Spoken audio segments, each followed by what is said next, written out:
You already know what time it is. Hey, let's go. What up, Doug? It's your anthem, homie. Let's do it. Ha. What up, Doug? What up, Doug? What up, Doug? What up, Doug? What up, Doug? What up, Doug? What up, Doug? What up, Doug? Let's talk. Let's talk. Let's go. Let go.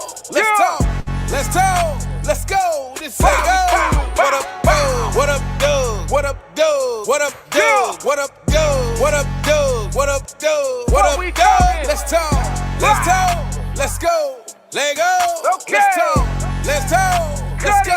Let go. Let's go. 7 points on the board. Touchdown. You can never ignore. Let's go.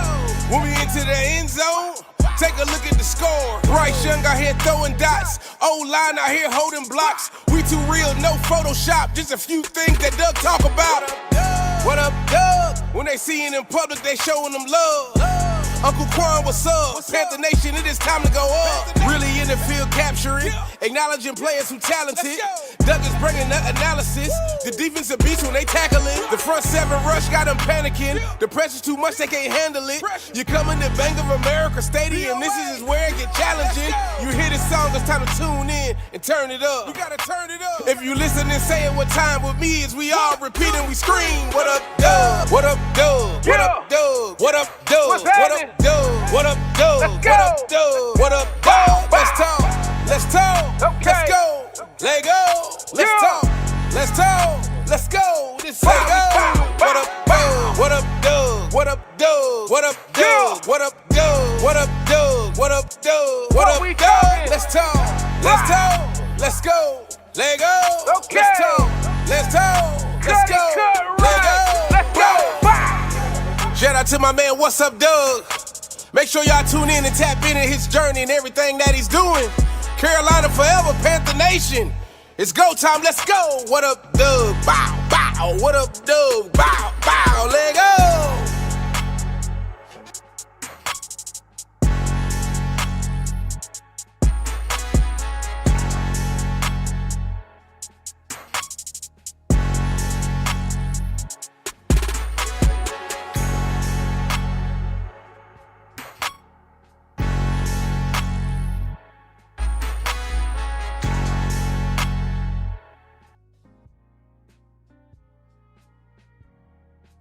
Yo, what's going on, Panther Nation? It's your man, C. Dougie here. Yes, we are back live, man. 2026. It's been a year so far, 2025, man.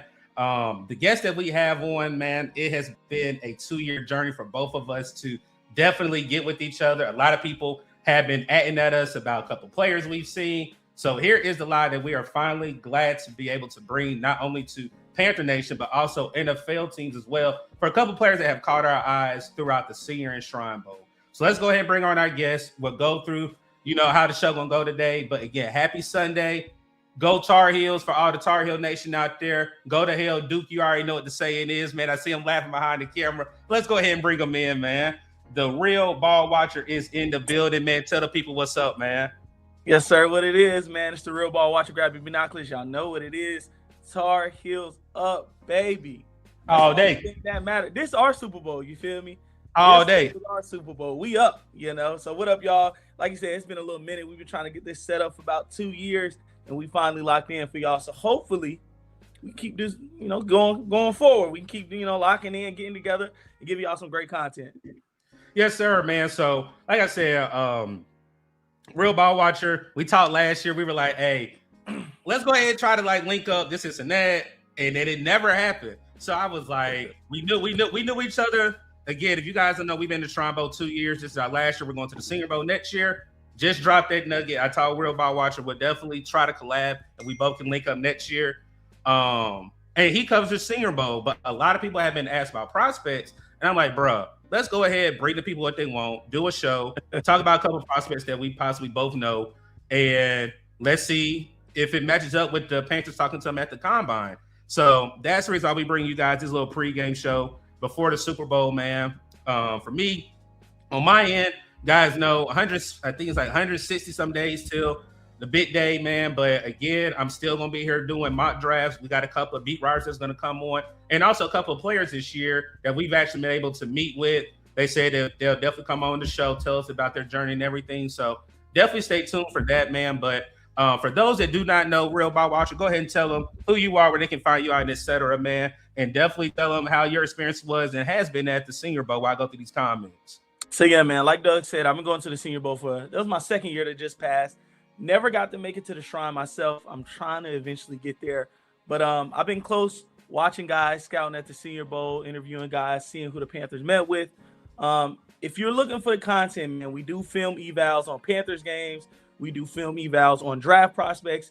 That's kind of the heart of my channel. We'll do some off-season stuff and, capologist things like that for the Panthers. But it'll be The Real Ball Watcher on YouTube. If you like the draft stuff, go to the Patreon. Same thing, The Real Ball Watcher.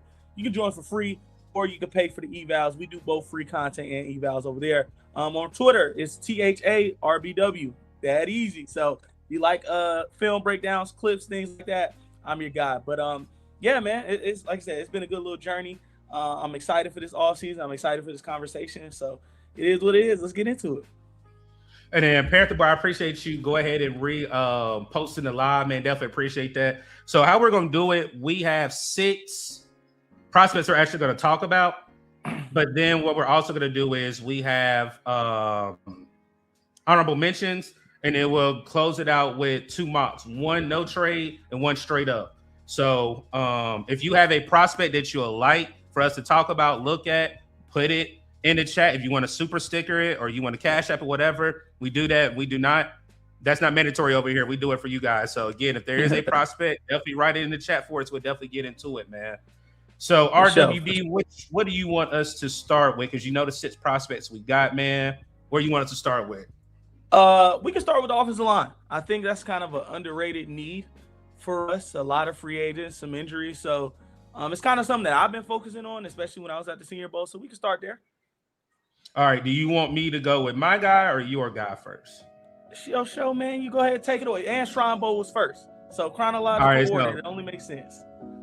All right. So how we did it, I think 4 of our guys are elite on PFF.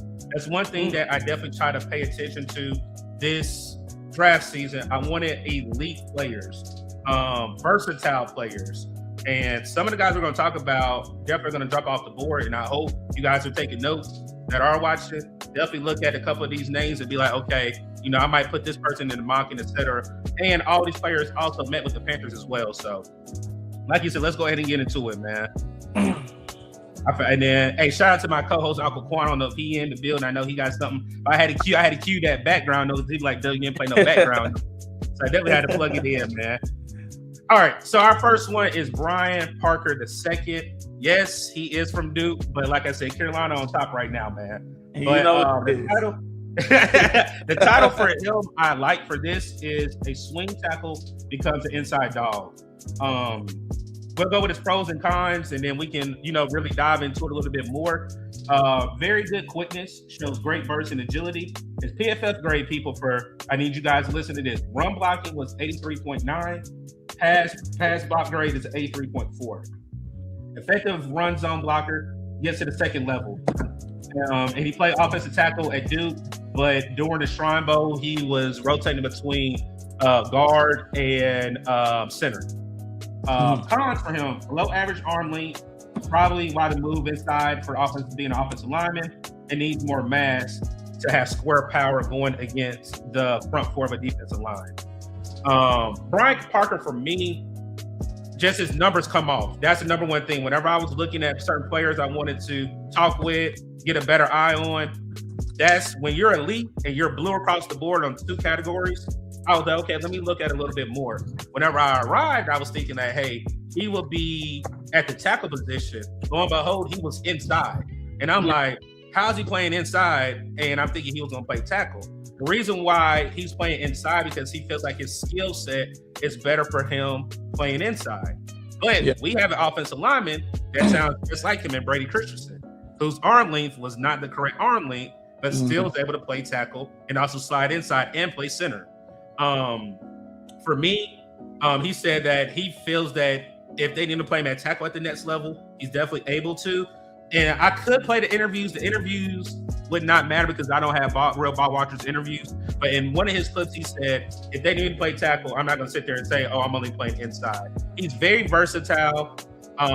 Second level for me in the type of scheme that Dave Canales and offense runs, we need those type of offensive linemen that can get to the second level. That's what we missed when Robert Hunt was hurt.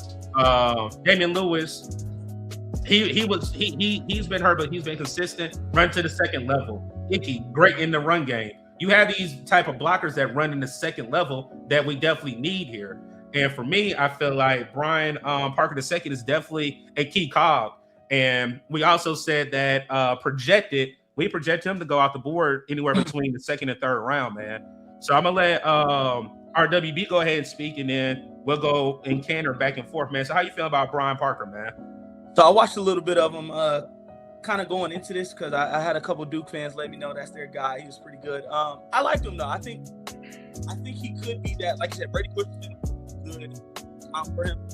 He's that guy that I call it the sixth man of the offensive line, especially if you're talking about Brady Christensen, because whoever goes down, he steps into plays there. I think he can play a tackle. I think you need him to play inside at guard and center. He can play there.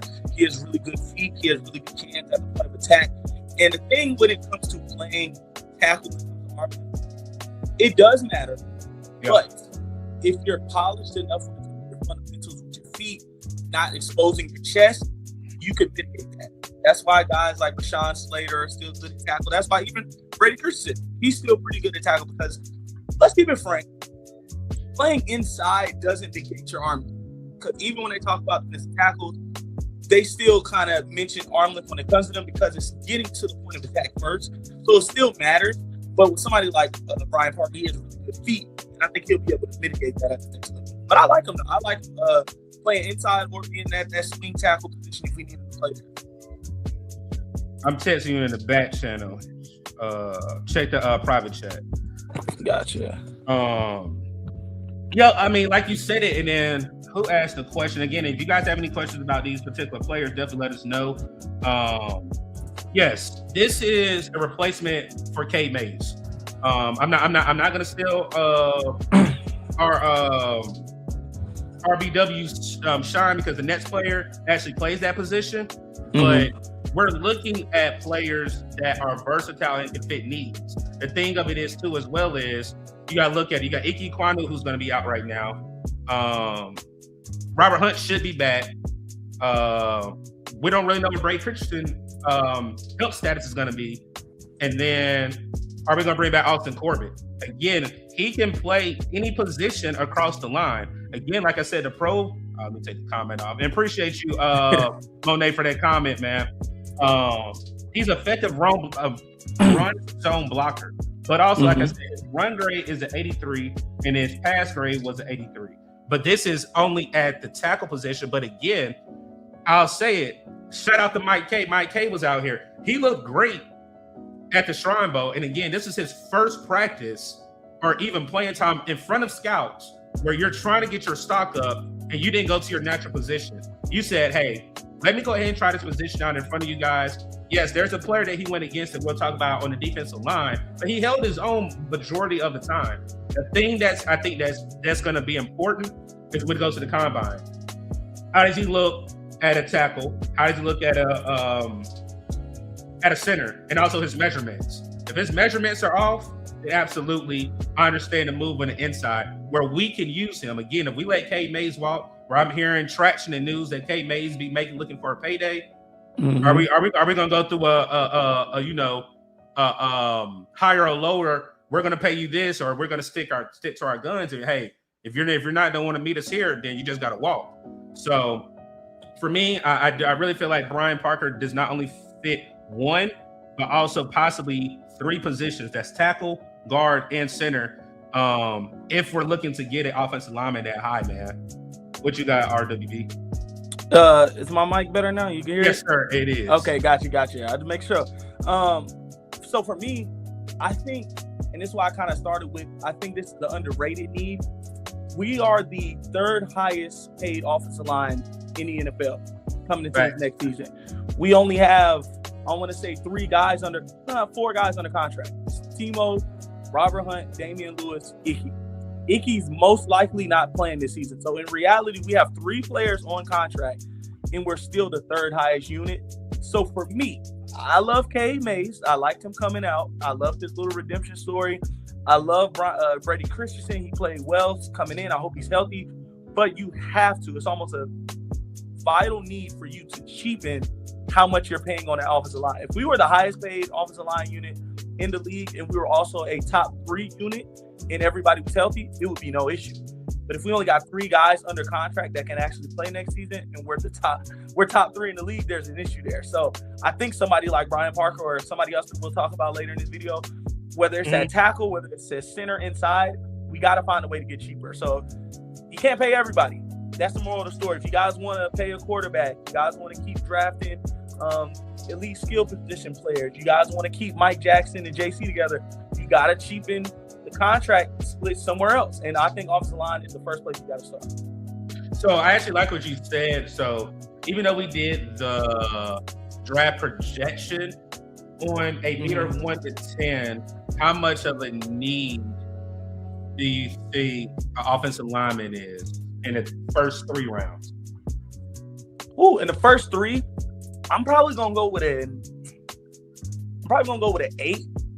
Okay. I think it's very important. So I think a lot of people are kind of misconstrued. I like the player that you picked. I like the player I picked. And there was a reason behind that. I think the interior is more important than finding somebody to play Icky for a year. We know Bryce when the interior is gone. We've seen him play with Icky and Timo and trash in front in the interior. It didn't look good in that rookie season. As soon as we fixed those 2 guard spots, that center spot was a little bit more stable. We looked a lot better. So I think drafting offensive line in the first 3 rounds, but specifically drafting a center that could be a long-term starting center or even just a plug-and-play guy for this year and maybe draft another center next year, I think that's an 8 out of 10 for sure, especially if you can't bring K. Mays back, because I've seen the Texans talking about paying them. Other teams might try to pay him, and it's a weak offensive line class, weak quote-unquote offensive line class. So guys in free agency are going to get paid because they're proven commodities. Yes, sir. All right, I'm going to read off your guy, and then you'll start off, and I'll come behind you. So, all right. Watch it. Anchor in the middle. That's what I call it. Center position. PFF grade, another elite. Run block grade, 77.7. Pass block grade, 78.1. Athletic footwork, fluid hips to help him with the change of direction. Great in double team blocks. Plays through contact, stays in his frame, and is not disengaged much. His cons, plays too high at times, below average fluidity, and redirect skills against counter moves. Tends to struggle against bigger and stronger defensive linemen. Go ahead and talk about your guy, man. All right, so my guy Sam Heck. This was probably, I didn't know anything about him coming into Senior Bowl. I was kind of focused on defensive line, offensive line, but it was guys that I already knew. Austin Barber, Jake Slaughter, guys like that. This was the best interior offensive lineman at the team, period. I play defensive line, so when you're doing one-on-ones, removing bias, it is slanted for the defensive line to win. They're going to gain depth. They're going to push the pocket. That's just how it is. This was the only guy that I did not see giving ground in the one-on-ones. In the team drills, he was great against the run. Like I said, in those write-ups with the pros and cons, he's super fast on his feet. He loves getting on the move. I got to talk to him. I interviewed him. Of course, we said all these guys met with the Panthers, but I asked him what was his favorite call. I can't remember the exact call. I think it was 55 center or something like that. But basically, it's a play where they run buck sweep, but the center is the main guy pulling and he's the lead blocker. And if you look up Sam Heck, the first plays that you see on his tape or on his highlight reels, whatever it is him moving in space, making lanes for the running back downfield. So for a team that does a lot of zone blocking, but we also did a little bit of gap scheme once Rico kind of took over that position. With Rico leaving, Jonathan Brooks may be coming back, but also maybe us adding another running back. I think we'll still forget about Trevor Etienne. Don't forget about Trevor Etienne. That's my guy. But I think we'll still be a little bit mixed. I think we will be a zone blocking team mostly because Chuba's probably going to be that lead back. But whoever's his secondary guy that he's splitting carries with, it might be another gap scheme rusher, and this could be a guy that fits that well. Yeah, real quick. Like I said, we got about 70 people in. If you are new to the channel, make sure you hit that like button, share the live, subscribe if you are new, man. Again, it's your man C Dougie here at What's Up, Doug. And then we got our special guest here, the Real Ball Watcher, joining us to talk about Shrine and Senior Bowl standouts. But again, we have another Panther content creator in the building, Ricky. I know Ricky's sitting back like, oh, let me see what these guys talking about. This is another guru for draft talk, man. If you're not following Ricky on X, and then you're not following him on Panthers on Tap with Curtis and Bryson and those guys over there, man, definitely go shout them out. Definitely let them know we sent you guys over there. They go live every Wednesday, man. And I already know Ricky probably got his pen and paper out. So, Ricky, hopefully you enjoying the show, man. A couple of guys that are on the radar, man. And then appreciate the love right here. Love the show, guys. Thanks so much, man. Like I said, definitely appreciate it. I know Real Ball Watcher does it for you guys. I do it for you guys as well, man. So, for me, with this particular player, like we said, all these players are a need. It's not a luxury. This is not like, oh, I just want to go with the highest graded player, or I'm trying to get an A draft. Because again, these players, I know a lot of people like, oh, you know, whenever you do these mock drafts, a lot of people want to get these high grades. The one thing I wanted to do was look at need. What can you bring instantly? If we look at this past class, what did C-Mac bring instantly? What did Nick Scourton bring? What did Prince Yellen bring? What did Ransom bring? What did Mitchell Evans bring? I need that instant, impact. And I feel like right here with Sam, I feel like Sam can do that. One thing I love out of both of these players, out of Brian Parker and Sam, is they get to the second level. They're not just gonna sit there. Again, the comment I'm gonna read, it says plays through. Here it is. Athletic footwork, fluid with the hips, and with change of direction, great in double team blocking. But I'm going with Brian because Brian can get to the second level. Sam also can get to the second level as well. For sure. It's not like he's just going to hold his block and not just go to the second level with runs. Both of these guys are elite. Yes, Brian Parker is higher, but he played on the outside where our BW just said, where Bryce is going to be fluid and this team is going to be fluid is between the tackles. Where you had paid money for Damian Lewis or you paid money for Robert Hunt. Now are you going to go on a Ricky deal and sit here and get a person where you don't have to hit the market and go find a replacement and overspend where people are already crying and complaining about how much this offensive line is already hitting the cap. So, and the one thing I didn't do, I'm going to see if you agree with it. I put him in the second and third round for draft projection. How you feel about that, man? I agree. I think he was lower before the Senior Bowl, but with his performance, I'm still hoping maybe we can get him in the third, but it's definitely a mid-second to early third type of guy. That week in Mobile, it boosted a lot of guys' stock a round or maybe a couple rounds before what it was projected before. Shout out to Panthers, bro. Shout out to you. I see you in a couple of streams I've been on. Shout out to you, man. We got another content creator in the building. PPP in the building, man. What's up, Prime? Like I said, if you guys are not subscribed or have checked out Panthers Prime podcast, definitely go ahead and check out Pastor Prime. We call him Minister Prime over there, man. I already know he'll be back on the docket and be back in the booth with you guys, man. But if you guys are not subscribed to Panthers Prime podcast, definitely go ahead and check it out, man. We ain't started that today, man. We ain't started that today, man. Like I said, appreciate it, Panther boy. Like for me, again, the question that I asked, and again, for those that are coming in and out, we have 6 prospects. We are going to do a mock draft at the end. If you guys have any questions about the prospects we're talking about, definitely write a comment in the chat. We'll address it. If you want to put it in the super chat or you want to do it through Cash App, just let us know. But again, just definitely hit the like button for us and enjoy some pregame content before the big game, man. So we kind of said it. We both agree that we think offensive lineman is definitely in the need in the top 3 of this round due to Icky's injury and then how we do with Cade Mays. I would throw it out there. If we bring back Cade Mays, are you still at a 8 to draft an offensive lineman in the top 3? If we bring him back, No, I think so. My focus now is my mindset right now is let Mays walk, draft his replacement. If we bring him back, the mindset shifts from where I talked about the interior is more important. Now it shifts to draft a swing tackle later to maybe beat out Yash Nyman if you bring him back for the starting left tackle position for this season, or to develop behind Taylor Moton to be the eventual replacement for him. So I don't think you would need to draft it in the top 3. I would not be upset if they did though. All right, then Ricky did respond. Appreciate that, Ricky. He said, big fan of Hatch as well. RBW spot on with the emphasis on center being able to move and clear second level. Quite a few good options in that mode of class. And Ricky, I don't know if you came in. Brian Parker, the second out of Duke, was our first player that we highlighted. Yeah.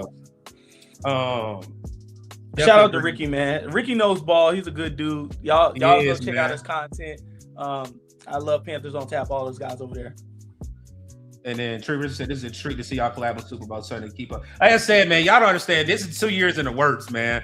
And yes, sir. Yes, sir. Like for us to finally be able to do this and then be in the same bowl game next year, it's gonna be wild, man. Like I said, I already got ideas already looming and how we're gonna do everybody to set things up, man. So and let me clear it up for everybody.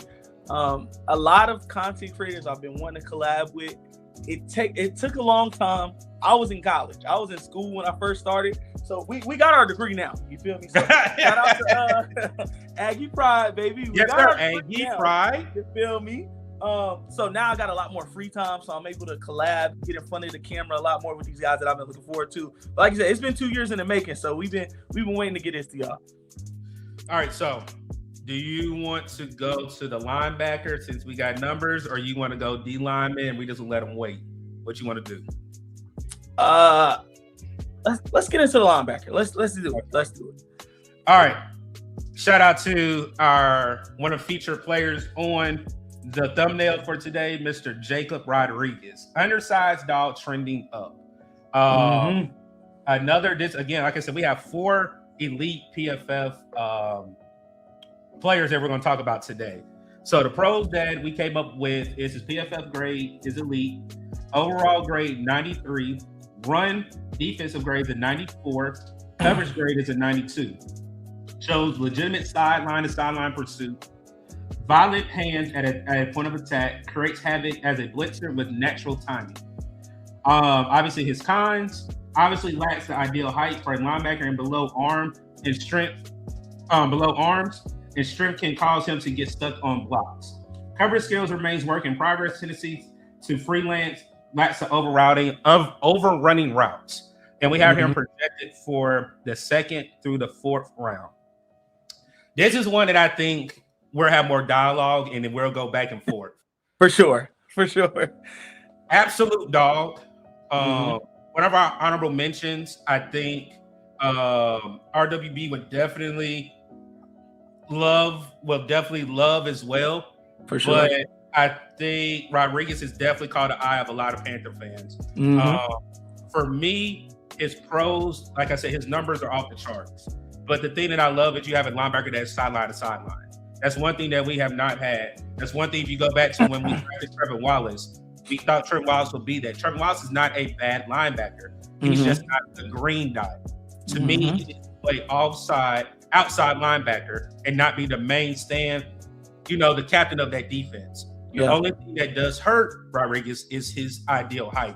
And I think a lot of people are going to take a step back during the combine where they're going to see how big his measurements come out, how he runs the 40. One thing that I say, tape doesn't lie. Measurements or this running in T-shirt and draws is going to definitely shock you. Facts. Tape does not lie. He's an absolute bulldog, and I said a dog, undersized dog in the middle. Again, I feel like Jacob Rodriguez is definitely a linebacker, and I know linebacker is a key. If we get a linebacker in the first, that's absolutely fine.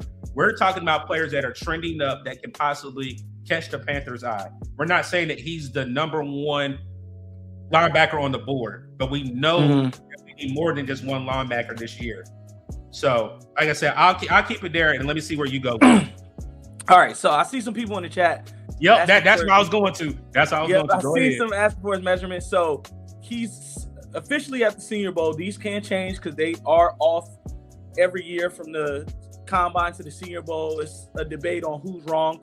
But at the Senior Bowl, he came in at 6'1" and 1/8 and 233 pounds. So he is a shorter linebacker. You usually want to see him at 6'3", 6'4", somewhere around there. He is a shorter guy. He is a smaller guy, but he does have that heart.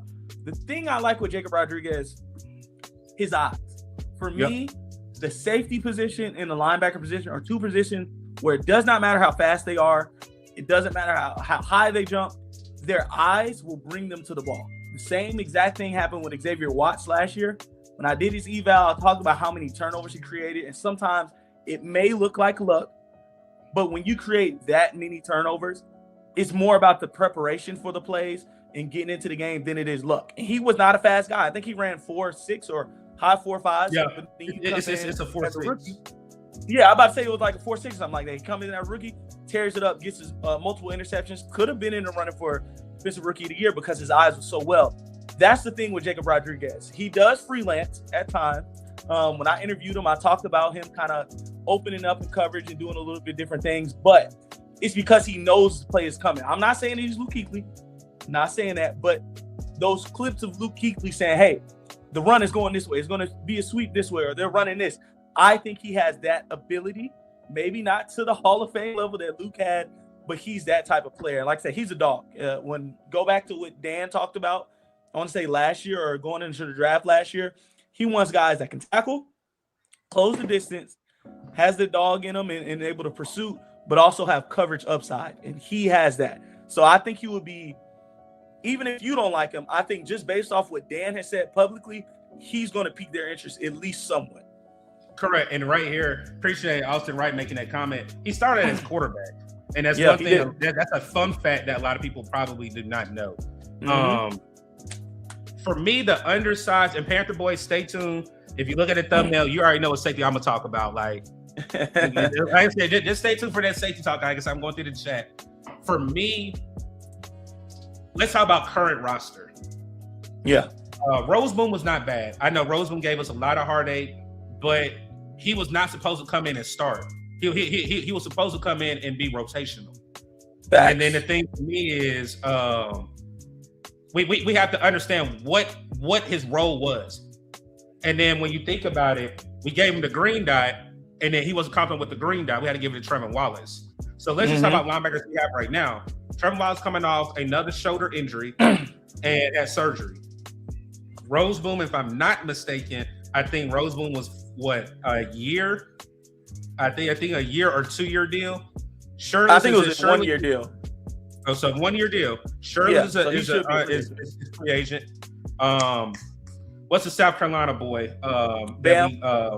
Bam. You got Bam. Yeah. And I don't think he may have like 3 linebackers underneath contract. They're going to get a linebacker. But again, if you look at, what I understand the size. Tate does not lie. You're 93. You have 90s as your PFF grade. And again, his PFF, let me pull up. I told you I got the iPad up. Give me 1 second. Rodriguez. His PFF Bam Martin grade. Scott. Yeah, Bam Martin Scott. And then his PFF grade in 24 was 82. And then his PFF grade in 23 was 76. Still in the green. He just was above the league. So for me, like I said, I understand the size. I will need to see how it goes. Like I said, the drills will kind of tell, if you understand what I'm saying, RBW. Mm-hmm. But film does not lie. Please do not allow that film to sit here and allow that to be like, oh, he's undersized this and that. He's undersized, but he's a bulldog. Yeah. He's a bulldog in pads. Mm-hmm. And I hate doing this talking about our GOATs. Sam Mills wasn't the biggest linebacker, but he had heart. Again, let's keep it within the Panther rear. Sam Mills is not the biggest linebacker, but he had heart. So again, I think Dan is definitely going to get it right this time with the linebacker position. Again, the drills are going to really be able to tell it for Jacob Rodriguez how he does at the combine. You got something to go back with, because then I got a question for you. Yeah. So I do want to point this out. Another thing that I didn't add, I probably should have started with this. Maybe not started with it, but I talked to Rodriguez. We had a good little conversation. It was a little lengthy conversation too. And I wanted to see what he thought he could improve on, because if you look at his college career, super awarded. Every linebacker defensive award you could get, he got it. Forced many turnovers, interceptions, fumbles, got a lot of tackles. He's pretty decent in coverage. You hear that and you think, well, this sounds like it's no holes in his game. He should be a first rounder, all that. But I wanted to ask him, what did he struggle with? And what I wrote down on tape is, and what initially turned me off to him when I first watched him, because I've watched one game, I want to say, and specifically focused on him, but I watched a couple others of his when I was watching David Bailey and Romello Height, and I wasn't that impressed. And it was because the way he took on blocks, when it was a bigger blocker, whether it was a tight end, fullback, or a offensive lineman, I didn't think he had the necessary violence to get off of those blocks in between the tackles. But when I talked to him and I told him, hey, what do you want to improve on at the next level and, show you can be better at? That's what he mentioned. He was talking about getting off blocks, gaining leverage or getting better leverage in the run game against offensive linemen. And I think the self-awareness of that just shows you he has the mind of a green dot linebacker to know, I'm aware that I'm not proficient enough in this and I should improve this to get at the next level. So as hard of a worker as he is, because we talked about him switching from quarterback to linebacker, it takes a lot of work to get as good as he is at linebacker when that wasn't your primary position. Knowing what he needs to work at, I have the faith that he'll improve at that personally. Correct, and then that just shows his IQ as well. For him to switch from an offense of QB, well, the QB of the offense to switch to the QB of the defense. Defense, yeah. So, I mean, the question I got is, let's just say we know his measurements are not gonna wow people, but let's just say he kills at the combine. We both projected for him to go second between fourth round. Is there a possibility? We know how the draft goes. Is there a possibility that he can slide up to the back end of the first round? I thought so. Just based off of the tape and how he did at that comment heavy week when you was talking.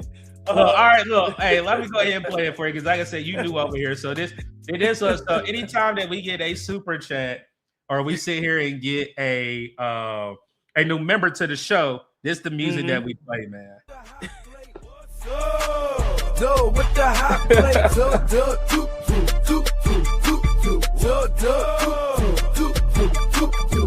cooking up. All right, P. Like I said, go ahead and get your laugh for the day, man. That's what he wanted, man. Gotcha. But I thought he could slide into the first based off the tape, and then that week he had a Senior Bowl. But what I'm hearing from people that know more than me when it comes to NFL circles, the size is just too big of an outlier for teams to take him in the first. That's what I've been hearing. Like, even when I talk about the Panthers taking him at 51 in the second round, they're still like, that seems a little too rich. And I'm like, dang. I mean, at this point, it seems like he's kind of being pigeonholed. And let me make this clear. This is not by NFL teams, but people that have contacts with them. So it is the third party. A little, my man's of a man of a man. But this seems like he's still in that early third round range. So I don't think he will right now. But I think the play is there to be a late first rounder, in my opinion. So I'll say this, and I'm going to throw a player out. He is a free agent. Would you say, size-wise, he reminds you of a Kobe Dean? I knew you was going to say that too. Size-wise, yes. I think their play is a little different because Kobe Dean has that Georgia mentality. I kind of talked about that with my Jalen Walker and what's the other guy that's coming out this year, kind of doing their evals. He has that Georgia mentality, but size-wise, I think they will measure up the same. Hey, real quick, shout out to one of the OGs, Mr. Gatto, if you know that name. Keep Pounding TV, 1995. The war was going on, Big Cat. Appreciate you pulling up, man.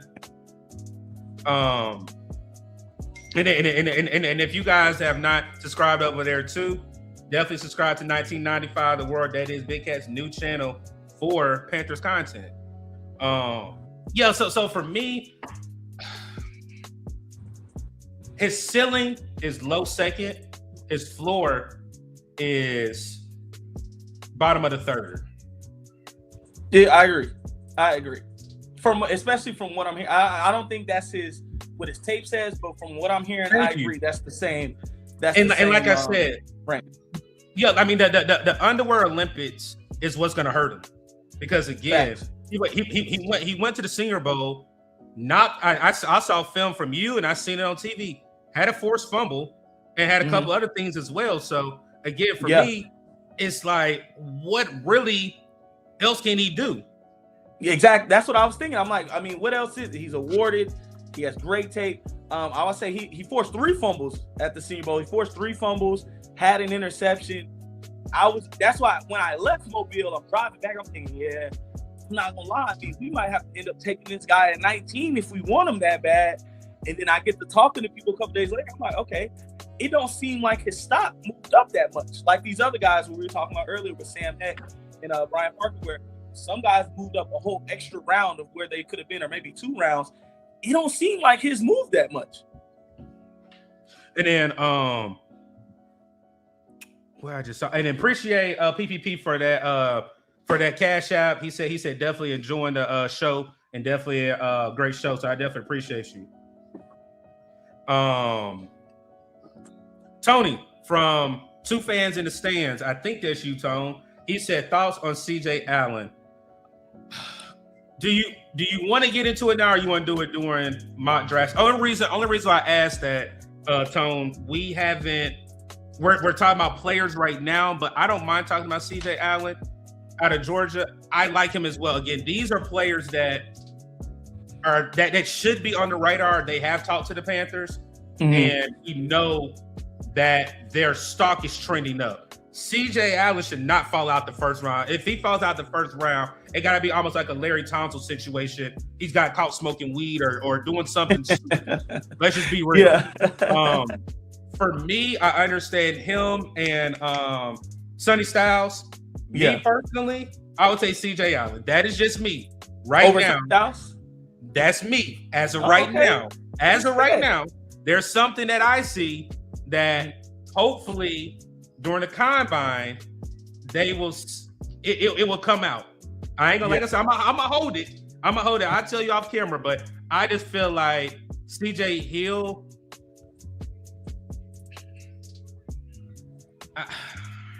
I hate doing this because it's a Georgia fan in here, but I'm gonna say it. What Georgia defensive player has not either elevate or elevate or has transcended to the NFL? That's true. Even though we talk about Nakobe Dean, he's a free agent. Him being undersized, we literally say he has the traits to still be a great linebacker. So I'm just going off of what Kirby Smart and the Georgia Bulldogs do down there. I'm telling you, there's something there that, like I said, I'll tell you behind the scenes. But like I said, tape-wise, Sonny Styles still he had the same type of defense that Georgia had. But I just feel deep down, I really feel like CJ Hill is definitely a better, metaphorically, dog, even though he plays for the Georgia Bulldogs, than Sonny Styles. That's what you mean. That Georgia mentality. I think they breed linebackers. I think they breed defenders, period. Yes. But I think they breed front 7 defenders. Like that mentality that they all have coming in. Jalen Carter, Jordan Davis, Nakobe Dean, all those guys. Even though I think even Nakobe Dean, I think he's good now. Like I think he's that linebacker now. He's just always hurt. But I like CJ Allen. I personally still have Sonny Styles over him. But I might have to take a pause on what I think of CJ Allen, because I've recently been told that he was playing through an injury, a knee injury, a meniscus injury or something like that. So it might have made his tape a little wonky from what he actually is as a player. So I'll hold my comments because of that. But I did like him. I seen him as a late first rounder in my opinion. So here's the question, and then I see the other question. We'll go into it, but we're going to. I want to talk about the safety, but we'll talk about safety. We'll go D-line because I'm telling you, I'm gonna get hyped about that one. Yeah. You've been waiting on that one. Hey, would you give up a 3rd or 4th to move up ahead of Dallas, 19-11 to acquire Sonny Styles. I really like him. So since I said my part of CJ, I'll give this one to you. I'll pass it off. Okay, me personally, I love Sonny Styles. I think he has the upside to be like a Fred Warner type of player. I loved him. But with that being said, I'm personally not in the business of giving up draft picks to move up in this draft. That's just me, especially for a linebacker. Linebacker is a position to be for us, but it's not a premium position. It can be if you get a superstar linebacker. But I don't trust this class enough to give up. I mean, that third rounder could be our starting center. See what I'm saying? It's a lot of linebackers in this class. Exactly. It's a lot of linebackers that you can. Hey, that third rounder could have been Jacob Rodriguez based off our projections, what people are saying. So personally, is it give up 2 picks and then use another to take Sonny Styles, or keep those picks and maybe take Jacob Rodriguez or somebody later? I'd rather just stay with it. Got you. Again, we appreciate everybody pulling up, man. This is the Real Ball Watcher and C. Dougie here, man. Talking about 6 NFL prospects from the Senior Bowl.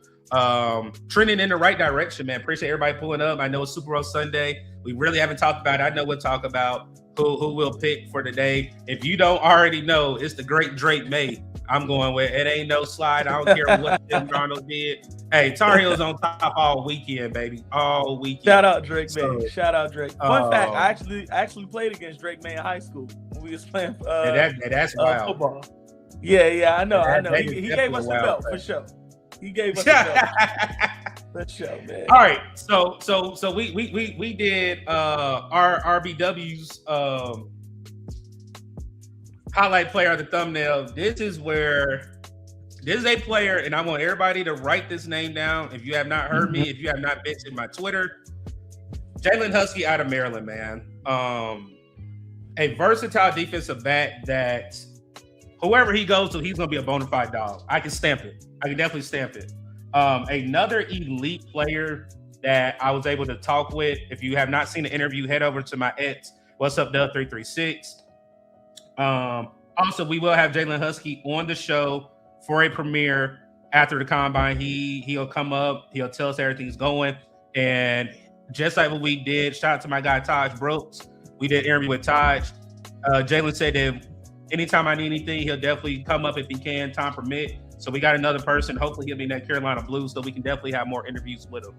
But for his pros, has experience at cornerback and only been playing safety for 2 years at the University of Maryland. He is a transfer from Bowling Green. His PFF grades are 83.5 run defense.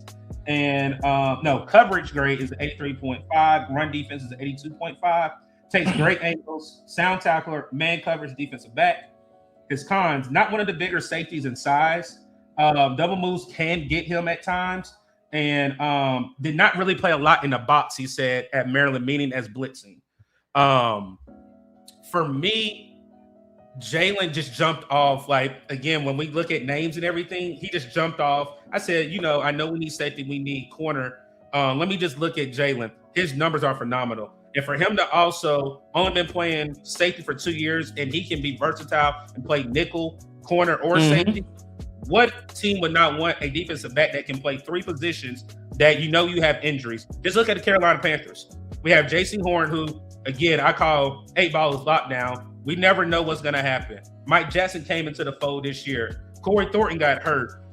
We know how some people feel about Nick Scott, Cha Smith-Wade. You have a dog that can come in and slide in at any position. The only thing is his frame. He may need to add maybe about 10 to 15 pounds of muscle.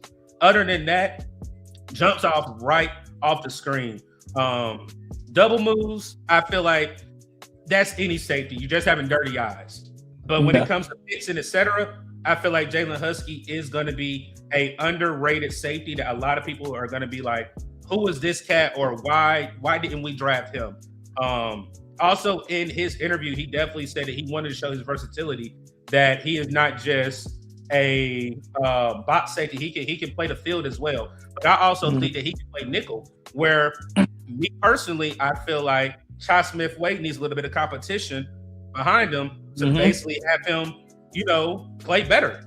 But also with the safety It depends on what we do with Nick Scott. Nick Scott was not supposed to be a starting safety. He only came at the very end, right before the draft, signing a 1-year deal. I do not believe, regardless of him doing things here and there, it was a hit and miss. It was take the good and then take the bad with it.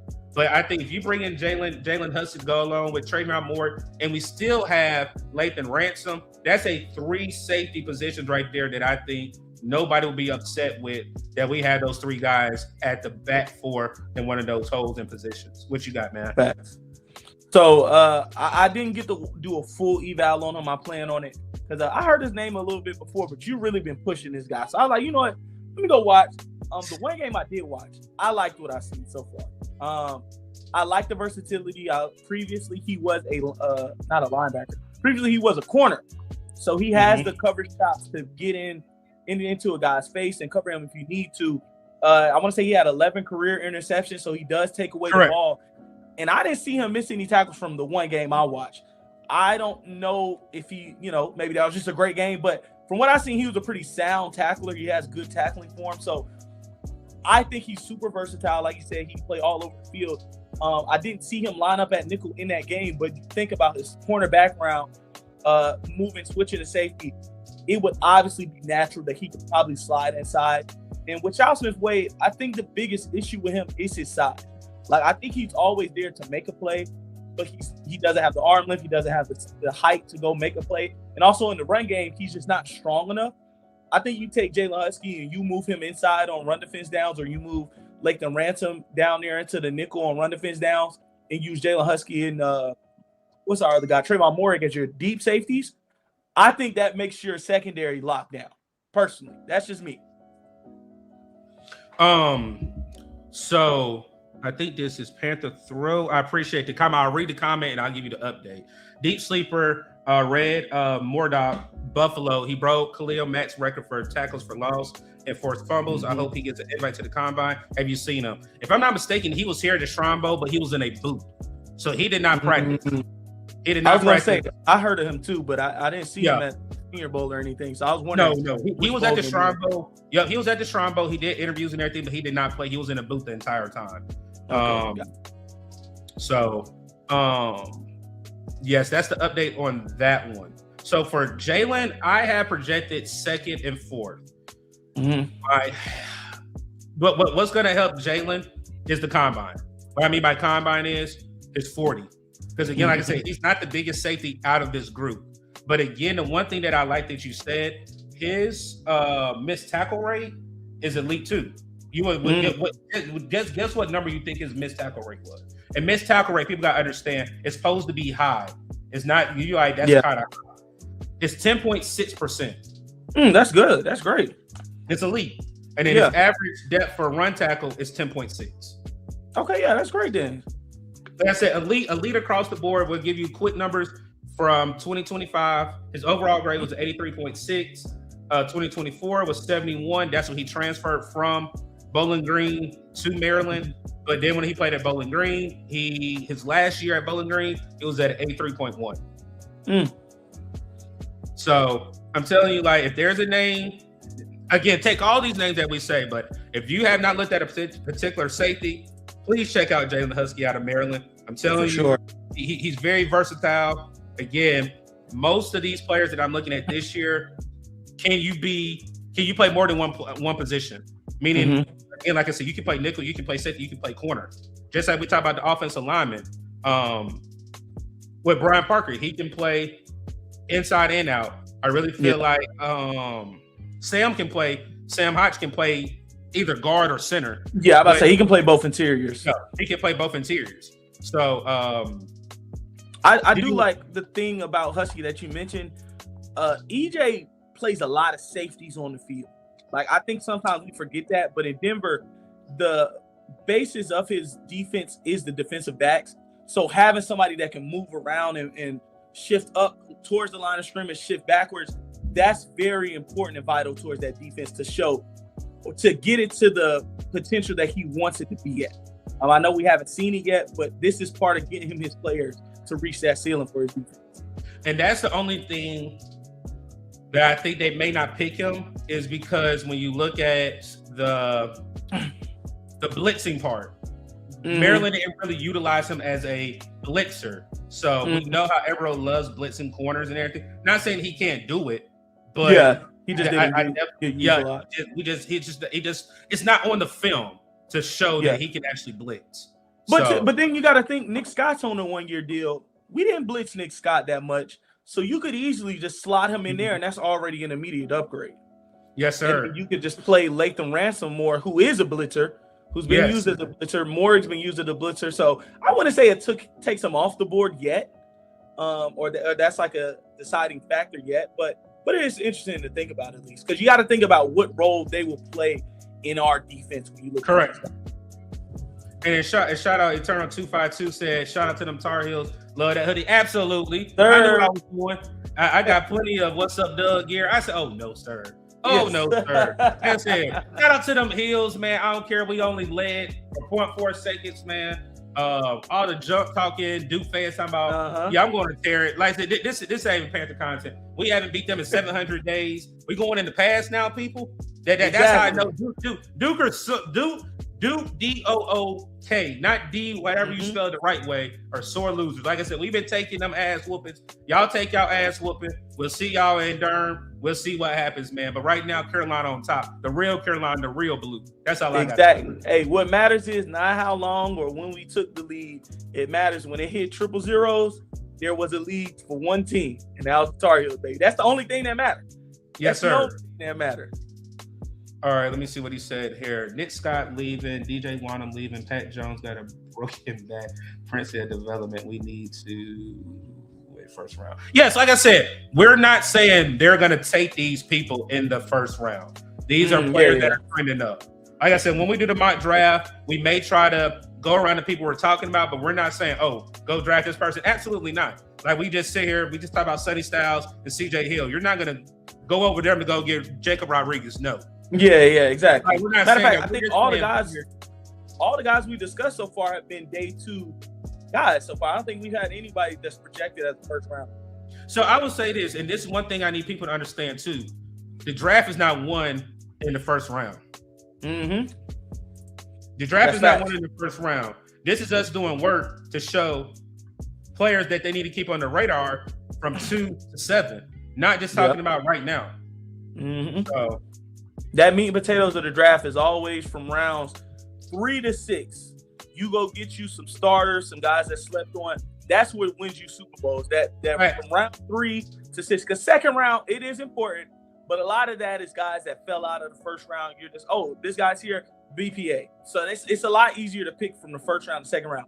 Once you get to the 3rd, the 4th, the 5th, the 6th, and you got picked 214, and it's like, all right, we don't know who's left on the board. That's what wins you the Super Bowls. Those guys in between that, the meat and potatoes. All right, so let's go to defensive lineman. You want to go to?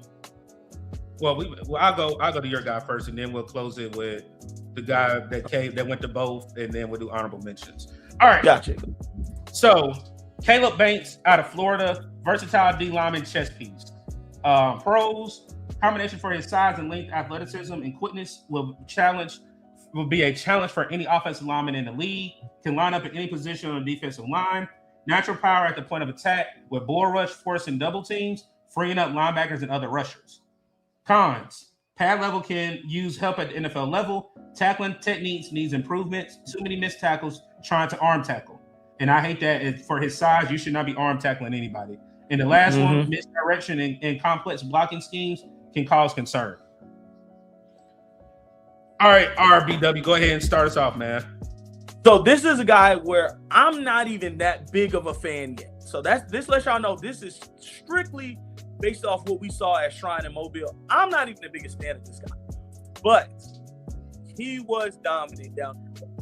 Day 1, it took him a little minute to get going. I want to point out he has not played football and consistent football at least in maybe like 6 or 8 months because he missed most of this season with an injury, and he only played, I want to say, 2 games. So this was his first real action against NFL talent. And first day, it took him a little minute, but the second and third day, and even in the game, dominant. I want to say he had a sack in the game. He was pushing. He was beating guys like Sam Heck. He was beating everybody that came in front of him those next 2 days. So my issue with him mainly is to be as dominant as he is, to be as strong as he is, whenever he gets combo blocked, he gets moved off the spot. I think there's a bar for me personally for a first round defensive. I think this is actually the first guy that we talked about as the first round player. Here, I'll put it up. I'll put it back up. So yeah, I think so this is the highest projected player we talked about first so far. But for me, the bar is set to a certain point of dominance at the point of attack for a first round defensive tackle. And he shows flashes of that dominance, but not consistency. I immediately think of going back to last year when I watched Walter Nolan. I love Walter Nolan. I went down to Mobile last year, saw Walter Nolan. There was not a person who could stay in front of him when it came to strength, but it also wasn't a person who could stay in front of him when it came to his speed. There was nothing you could do with Walter Nolan, whether it was double teams or whatever, he was dominating. I don't see that level of consistent domination from Caleb Banks, and that's what scares me a little bit, especially as a pass rusher. I think if we're taking D tackle, it's not to stop the run. I think we do good enough stopping, or I say D tackle in the first round.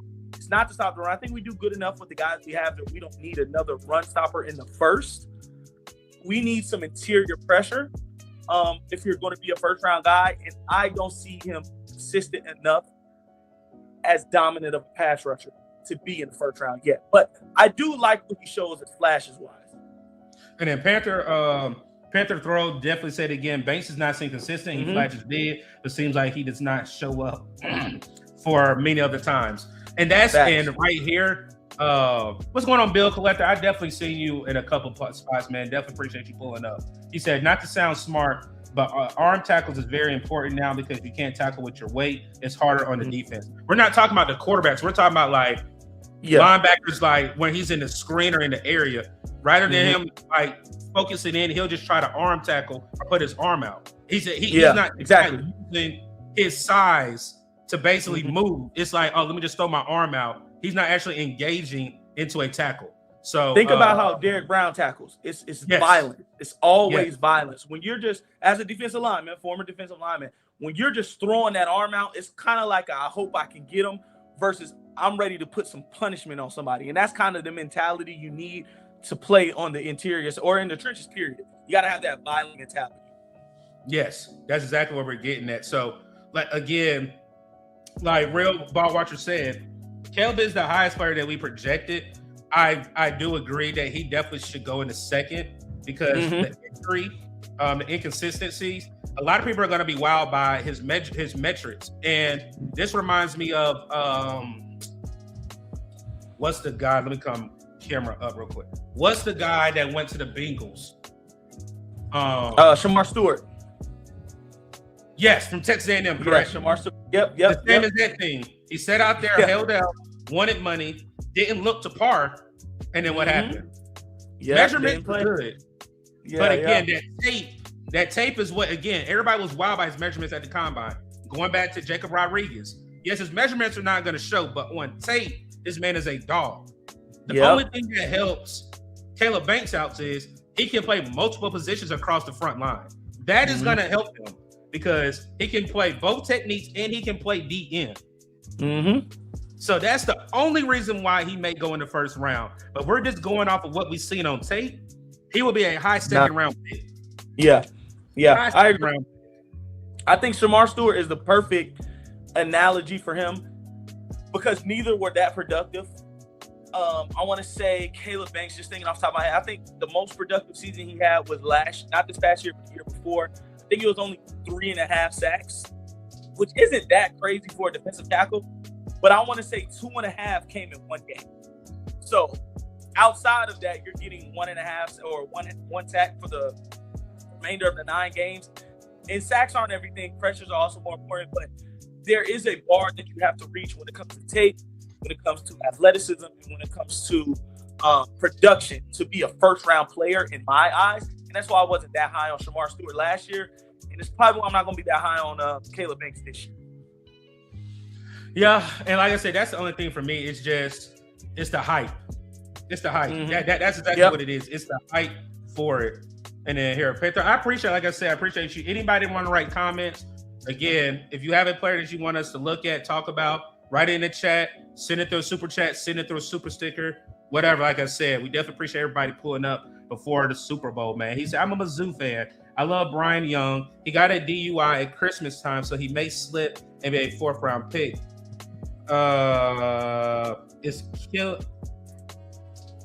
Is killing it at the Super Bowl, but that one mistake may cause him to slide for us. I think he meant Senior Bowl. Senior Bowl. Gotcha. Yeah. Gotcha. So did you meet with him? I did not get a chance to talk to him. I wanted to, but I didn't watch him that much going into. I watched a little bit because I tried to watch all of the players that was at the Senior Bowl, especially positions of need. But he was really good at Senior Bowl. He was really good. He did get a DUI, like I said, a week or two before, around Christmas time, right before the Senior Bowl. So that might drop him, especially as we see what's going on with James Pierce right now. So that might drop him a little bit. But he looked super athletic, and he was super good at the Senior Bowl so far. So I'll read his numbers off. Another elite player. Pass rush grade 82.7, run defensive grade 86.6, true pass rush grade 78.7, pass rush win rate 17.4, had an overall 85 even, sacks 8, quarterback hit 17, hurries 32, batted balls 2. So hey, that sounds like a dog that I would definitely put on my radar. And I definitely appreciate you letting us know. I think you'll like him when you watch him. He seems like a prototypical defensive end. I'll say that, prototypical. Hey, go ahead and take a quick water break. I seen, I think this is Nick Gaskin. He said he's out of family though. Like I said, I am not going anywhere. You said, am I still big time? I already know what you mean. Yes, I talked to Dan at the Senior Bowl. At the Shrine Bowl. Like I said, it's always good to just be in the building with these executives and actually be able to talk to them. I know RBW definitely say the same thing as well. Like, it's, you actually, they know you based off of how you do, how you represent yourself, and just being candid with them. Everything's good, man. Like I said, wedding planning is full gone. We were talking about behind the scenes. I'm like, man, it's moving. When I say it's moving, it's moving. But other than that, man, life is good, man. Hopefully you and your family is doing good. I'm glad the snow is gone for everybody back home, all really across the South, man. So again, appreciate everybody pulling up. I appreciate Real Ball Watcher pulling up with me. Go ahead and talk about these prospects, man. So we got one more, man, and then we can go ahead and do these mock drafts. Get everybody out. Go ahead and get your chicken wings and whatever you're gonna eat today, man. Yes, all sir. Right. Daryl Jackson Jr., a bull rusher and a dog in the middle. Both of us were able to see him. I think I got a little bit more because he started at the Shrine and he came to the Senior Bowl for one day. Let's go ahead and get into his pros and cons. Strolling violent at the point of attack against the run. Run defensive grade is at 83.1. Long arm frame help with dislodging from interior linemen and his strength and length. It uses his strength and length. Shows surprising flashes of quickness for his size, along with getting skinny in tight spaces. Cons. Needs to work more on his pass rush moves. If he can't bull rush or use his swim move, he's very limited. Plays high at times and can work on his tackling technique. For me, the number one thing that comes with this guy right here, bull rush machine. Yeah. Power. Like I said, when the first highlight that he had when he made it to the Senior Bowl, that number one, that I think his first day, he basically bull rushed somebody. Yeah. Got him on their back immediately. And so for me, the one thing that I like is I'll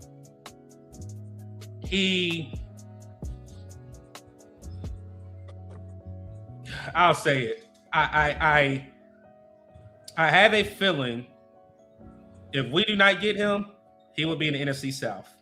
I'm not gonna go deep. I'm not gonna go deep into what happened in Atlanta. Hey, James Pierce, I pray for your family. I pray for your mental. But I was hearing when I was out there, Atlanta Falcons are very high on him. This is at the Shrine Bowl, not at the Senior Bowl. And now, they have a hole possibly there with the end. They still do have Jalen Walker. But I do not want to see this young man in the NFC South. You tag him alone, like I said. What he does good is stop the run. Only thing that it hurts him is his pass rush grade. He's very limited. Gets very tired. for me with this one, we have second and third round. I really think he's a low second rounder. I agree. What happened with him is the combine. How he does at the 40, how he just sizes up with the other interior defensive linemen. The thing that helps him again is that bull rush is if you and I honestly think you posted that highlight too. If you actually that bull rush, it's very violent hands. But again, let's just say you go up against an offensive lineman and you just try to bull rush every time. You have to figure out another tool in the toolbox to sit here and be effective against an offensive lineman. You just can't bull rush. Yeah. You have to figure something else out. Go ahead, man. Yeah, that's what I was going to say. Eventually, somebody's going to sit down and anchor down on that bull rush, especially in the NFL where guys are a lot stronger. The thing that works with him, though, is his arm. That's what we were kind of talking about this earlier with Sam. Was it Sam Heck we were talking about maybe? No, it was Brian Parker. The arm lift and bumping guys inside, it still matters. And this is the type of guy that shows you why it matters. Because on that bull rush at the Senior Bowl and his only day there, it was literally with one arm. His one arm extended to get the full extension, and he's just driving somebody back onto the ground. So his bull rush, he's super dominant in run defense. We know because he's able to stack the chest with those long arms, get off of guys, he's violent at the point of attack. But like you said, you just got to get more in the bag as a pass rusher or find a counter so you can kind of throw a curveball here and there. I liked him. I watched 2 games of tape on him because, people were tagging us together, talking about what do we have thoughts on him. And I hadn't watched him yet. He was only at the Senior Bowl for a day. So I went ahead and watched him. And like I said, I think he's, like I said, a low second rounder. I think you're comfortable taking him in the third. But he can be your early down run defending nose, one technique, 2 eyes, something like that on the interior. If you need him to 2-gap or take away a double team to free up linebackers like a smaller linebacker like Jacob Rodriguez, N'Kobe Dean, things like that. I think he's that type of player. He's a space eater for sure. He's definitely a space eater. And then where I was looking at it as too, you match him up with a Derrick Brown. I do think H.R. Robinson is going to walk. He's going to be a cap casualty. And real quick, Austin, right, yeah. I definitely did interview Daryl Jackson. That's on Twitter as well. If anybody wants to check the interview out, definitely head over. Go to my media. I think he was maybe the 3rd or 4th one. It was very short because he had to go. A team actually, can't say the team, and no, it wasn't Atlanta. The team actually called him in the middle of an interview, so we had to cut it short. But yes, I do think H.R. Robinson is gone. I do think interior D lineman is a position that we need to address. And saying that, we didn't do a scale. We didn't do the scale with safety. We didn't do the scale with linebacker. We did it with the offensive lineman. But let's go back into the trenches on the defensive side. On a scale of 1 to 10, how important is it for us to add another interior D lineman? So I also agree. I think A'Shawn Robinson's a cap casualty. If it was possible, I think Kershawn Wharton would also be a cap casualty, but it doesn't free. I think it actually hurts us. It's going to hurt us right now. Now, year 3. Yeah, I was going to say, I think it hurts us. So you kind of got to keep Turk. I do like what Bobby Brown showed. I like what Cam Jackson showed. So I think you have bodies to throw there, but we know we like to rotate a lot. Guys get hurt a lot. So I would put it at a 6. I'm not going to say the other number. I'm not going to say the number above because, 6, 7. That's 7. yeah, exactly. But somewhere at a 6 or the next number in between there. Okay. All right. So again, those are our 6 players. We're gonna go back through them. We have a couple honorable mentions. So for our offensive lineman, we have Brian Parker II out of Duke, Sam Hatchett out of Kansas State. Then we went to Jacob Rodriguez out of Texas Tech. Jalen Husky out of Maryland, Caleb Banks out of Florida, and Daryl Jackson Jr. out of Florida State. Yes, sir. For our honorable mentions, like I said, if you got anybody in particular you want to talk about, we can. But a couple honorable mentions. These are players that we definitely think are the back end, like those players that are developmental, but they definitely can come in and play as well if the opportunity is presented. Brandon Cleveland, interior D lineman from NC State. Kyle Lewis out of Pittsburgh, linebacker. Marcus Allen out of the University of North Carolina. TJ Parker from Clemson. How do you say his name? Nadane. Yeah, Nadane Tucker from Western Michigan, and Mason Rieger from Wisconsin. Anybody in particular you would like to, maybe just let them know, Okay. So it's two guys. Shout out TJ Parker. I think I'll just get him out the way just right quick. He's a cool guy. I think he's a decent pass rusher. Don't think he's a first round guy like people are saying, but I wouldn't mind him being in the second. But the two guys I do want to talk about, we'll start with Kyle Lewis since he's up first. I knew it. He's a linebacker, quote unquote. He's 220 pounds. He's 5'11". When I watch him on tape, he's playing nickel corner. Like he's playing nickel corner outside of the tackle and slashing inwards for front stops and things like that. But he's mostly a coverage player. And I kind of asked him a little bit how he felt about playing linebacker, being a little bit smaller of a guy. He was kind of like, nah, I don't see myself as small. I'm still a big player, whatever. I think this guy is really a nickel, but for whatever reason, he's categorized as a linebacker. If you're trying to play him at linebacker, I don't think it'll work outside of a late day 3 guy. Because 5'11", 220 pounds, that's basically Trayvon Moehrig, a short Trayvon Moehrig. So I don't know. I don't see him playing inside the tackles. But if we're using him as a hybrid nickel, maybe not even a sandbacker, but a hybrid nickel wheel linebacker, I think you can see him going in day 3 and be pretty impactful on pass defense down. Nadane Tucker, super explosive rusher. I think personally with our pass rush, Nick scored, I'm happy. I think he's your edge 1. And your plan should be, it's not what they will do, but I think your plan should be get a veteran to replace DJ Wanham and maybe Patrick Jones because he had a back injury. We don't know how he'll look coming back. But get a veteran, whether it's a Trey Hendrickson or even a lower guy like Boye Mafe, and you take another Ferrari type of guy where they're super explosive, super fast off the edge to be your DPR. And that's what Nadane Tucker is. He was dominant. I think he was easily the best pass rusher at the Senior Bowl. He beat everybody. He got guys on the ground with counter moves and speed and bending around guys. He had, I want to say, 3 sacks or 2 sacks. One of them was a strip sack in the actual Senior Bowl game. So, and I liked him a lot. He had a pretty cool journey. He went to Last Chance U at Independence College for 2 years, transferred to another community college, then went to Houston, never played at Houston. This was his first year starting ever at Western Michigan. Transferred after 3 years to Houston to Western Michigan, finally starts. He gets 14 and a half sacks. 14 sacks. 14 and a half sacks. And I want to say like 21 tackles for loss or something like that. One conference champion, one conference MVP, one conference best player of the year. He's a super good player. So I think this could be your late. If you get a veteran like Trey Hendrickson, I think you take this guy in the Nadane Tucker in day 3 and pair him up with Princely as your pass rush downs to throw in for a NASCAR package or something like that. I agree with you. Like I said, I already knew you were going to talk about Cal Lewis. Yeah, like for I said, sure. you did the interviews. I already knew that. With Nadane Tucker, I was looking at when I was doing this slide last night. I was looking at his numbers. I was like, that's another name I'm gonna start looking at when I do these mocks, and then definitely put my ear to the ground to make sure if he does do an interview, hey, we'll circle back, talk about it here, and use the clip. So for me, I'm gonna do an honorable mention, and I'm gonna talk about 2 players from the state. Mason Rieger out of Wisconsin had a phenomenal game. 3 sacks. I know a lot of people have been mocking him to Carolina.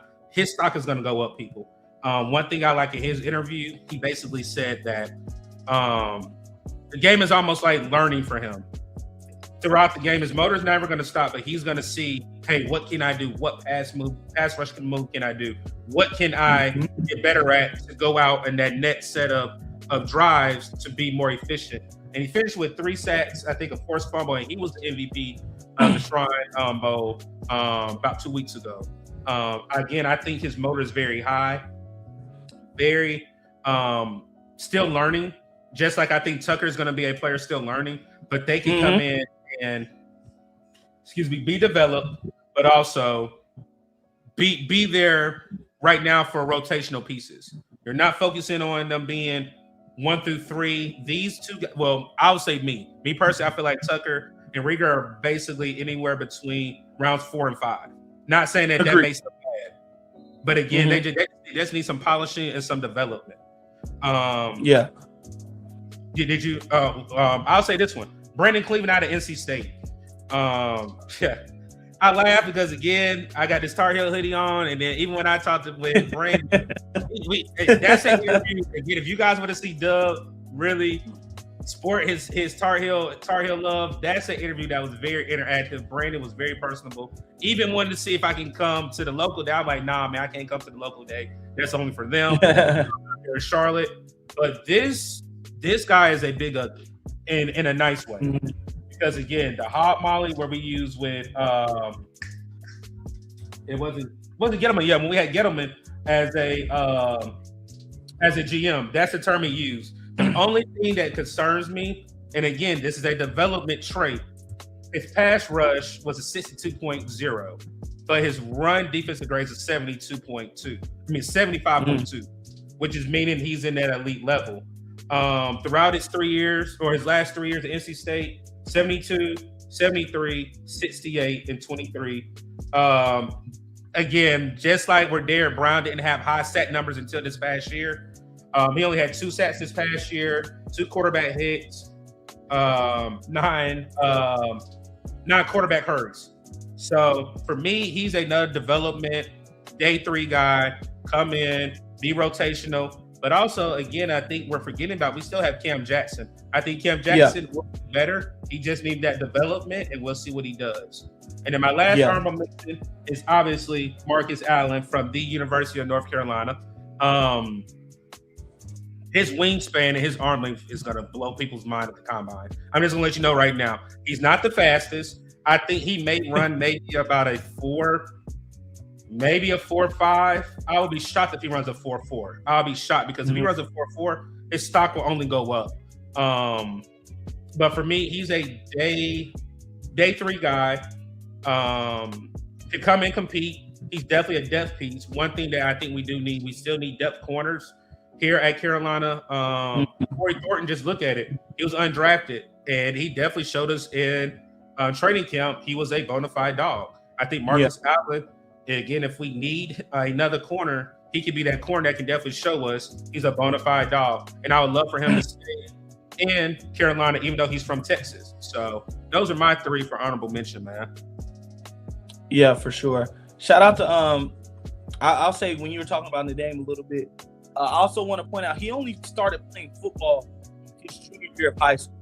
So it is definitely a big development curve when it comes down, because he is an older prospect. I'm gonna say he's older than me. I think he's a year older than me. So he is a developmental prospect, but it isn't because he's not ready. It's because he started late. And then shout out to Jay Barmer. He said, greens and salutations from the C3 Panthers podcast. That is Cody and those guys. If you guys have not checked out C3 in their world, definitely go and show those guys some love. And definitely let them know that Real Ball Watcher and Dougie sent you over there, man. So, are we ready to do a mock, my guy? Yes, sir. Let's get into it. All right. So, let me go ahead and change this because we got plenty of beats over here. Let's go ahead and change the beat. And then let's share our screen. All right, we're already in the draft room. We are already got 7. Let's go ahead and enter the room. And we're gonna do 1 straight up, and then we're gonna do trades if we need to do trades. So what's your approach with this? What do you think? Hold on, you said what's my approach to which one? For all the picks. Me personally, I go BPA. I go BPA right now. Okay, same. That's what I do too. Okay, same. Gotcha. All right, give me 1 second. Let me pull YouTube up so we got any people that got comments.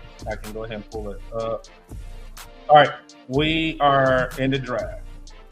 So hilarious. One of the guys that we were already talking about, Caleb Banks, is right there at 17. I don't know if I would take him at 17 right now. I wouldn't. Let's see who else we got. I know a lot of people have been talking about this tackle out of Utah. I do understand that as well. There's TJ. Okay. Let's go. What position you need to go to? Let's see what linebackers are left. Is it You got okay, CJ. CJ Allen's there. Okay, so I will put CJ Allen at the top of the list for right now. Okay. I saw Kenyon Sadiq. I don't know how you feel about adding tight end, but I know he was there. Those would be the two I'm thinking about right now. Hold on, real ball watcher. Your mic cut out on you. Check your mic. Y'all can hear me? Yeah, I can hear you now. Okay. I'll say CJ Allen would be at the top of the list right now, and then Kenyon Sadiq also was there. Those will be the main two I'm looking at. I'm not sure how you feel about tight end, the first, but I'm a big fan of Sadiq.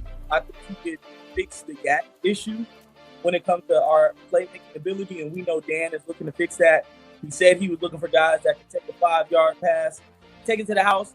He might not go to the house because he is a tight end, but he might get us into the red zone. So, what do you think? If you had to pick between two, I have a feeling I know what you're gonna say. But because I already said CJ Hill, but see, this is the thing for me. Mm-hmm.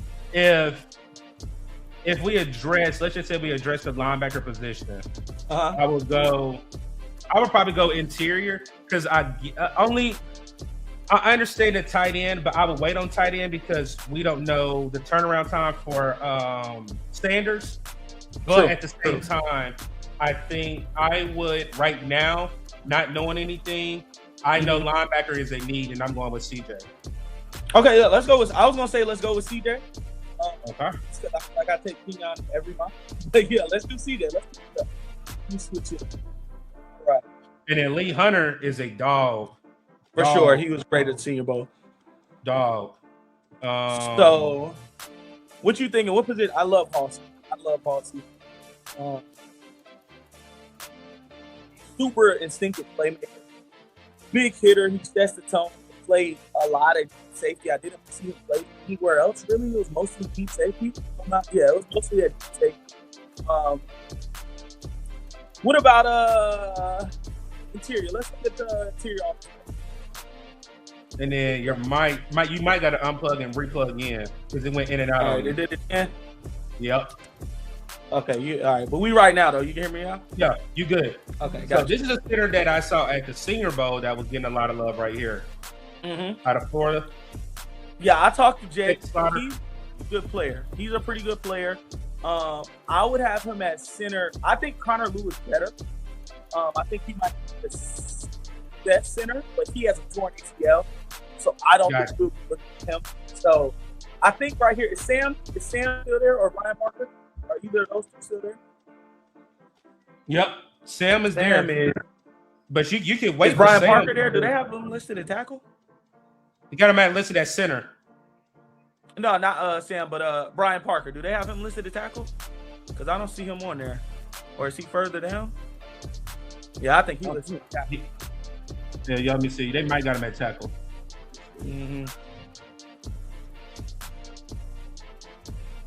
Yep, they got him at tackle. But it looks like we can wait on those two. Yeah, you can. Do you want to go with that defensive interior with Hunter, or you want to go with safety? Man, that's a hard one. What you think? I might defer to you.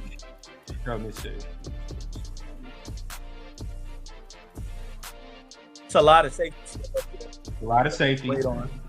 I like Bud Clark a lot. Interior D lineman, he could come in and compete right away. For sure. I think that should probably be the move. Okay. And then we'll go with either Sam or Parker if they're not gone. Yeah, for sure. Here, definitely. So there's Parker. His name's Sam. It just depends on which one you want. Yeah, that's all I was gonna say. I'm gonna go with my guy, but I know you're gonna go with your guy. So I'm like, no, we got CJ. I chose CJ Hill first, so we'll go with Sam. Okay, then let's go Sam. I think he'll start at center immediately for us. He'll fit well with the run scheme that we got. Got you. So let's go Sam. So to recap picks, you got CJ Allen, Lee Hunter, and Sam Hatch, and I like that already. For sure. I think this is where you can get sexy. I think we kind of hit our vegetables with the linebackers, the interior guys. That's where I was going at. Yeah, I think now we can start getting sexy taking some guys that might not necessarily be needs at the top of your board, but you can maybe, take them to be improvement somewhere else.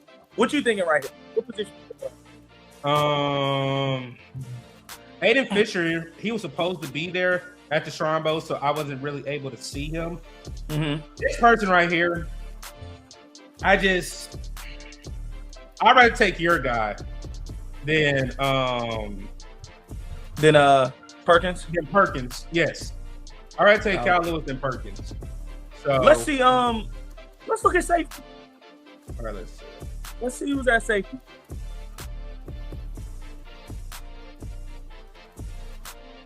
Oh wow! Did the safeties go that fast? Yep, that's what it looked like. Oh man! All right. Yeah, they went I didn't fast. expect them to go that fast. They went fast. There though. Yeah, like I said, Hussey gonna be there till about the 4th or 5th round. But like I said, once they update this, I think his ranking's gonna go up a little. So do you want to go ahead and take him now, just to realistic? I mean, if we're not looking at the grade, because what round are we in right now? We're in. Oh yes, absolutely. Yeah, He'll fourth. be gone by the 4th. Yeah, that's what I'm saying. At this point, I think due to realism, I think he would be like a steal if we could get him in the 4th. So I'm cool with Jalen Hudson. All right, bet. Yeah, I like how this draft going so far. So this, And then we got back-to-back picks too. Back-to-back picks. Okay, so this is where I would look at edge, wide receiver, and tight end. All right, so let me go wide receiver,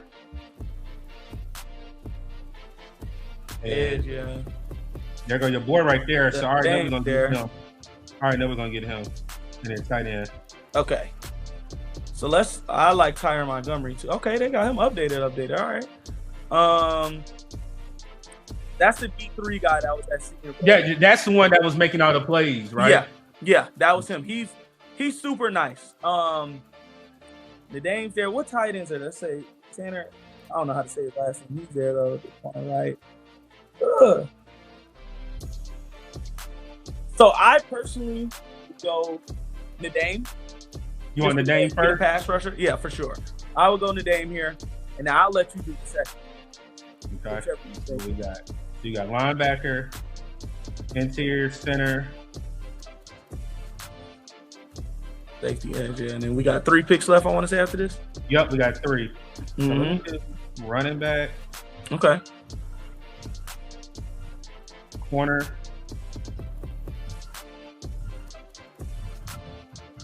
Tight end. Yeah. Mawson was pretty nice, but I think Moss was hurt too, if I'm not mistaken. Mm-hmm. Was he was at Shrine, right? Mm-mm. Oh, he didn't go to Shrine? I didn't see Moss at Shrine. Oh, okay. He must not have any other bowls then. Jaden Ott was really good in the game. Mm-hmm. He didn't play. Well, he transferred to Cal. I mean, no, he was at Cal. Crazy. He transferred to Oklahoma, and then they never used him. Nobody knows why. Even Oklahoma fans don't know why. I think he had 20 carries. Yeah, 21 carries. But you can see that 2023, he had 1,300 yards. So I don't know. He was good at the Senior Bowl. Let me see.